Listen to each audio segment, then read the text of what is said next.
Përderisa nuk ka ndryshim të rrethanave, nuk kemi me pas as ndryshim të qëndrimeve, me thënë drejtën, s'është që kemi çka me shtu më shumë për te kësaj, mu po vjen keq që po ju duhet edhe juve me përsërit pyetjen e njëjtë, por gjanat janë më shumë thjeshta.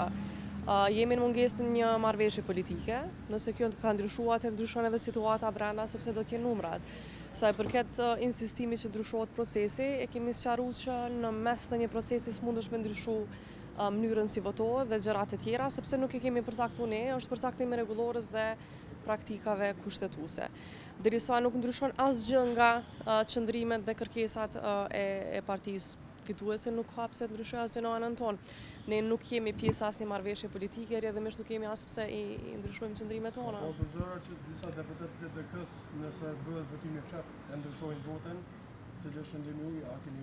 Ka pas zëra për shumë çka të them drejtën, edhe nuk jam unë për të diskutuar mbi hipoteza, jeni ju ndoshta për t'i bërë analizat, unë jam këtu vetëm për t'i adresu faktet. Fakte nuk kam, në fakt kam për të kundërtën që jemi shumë unik në qëndrimet tona, kështu që kaq mund të them.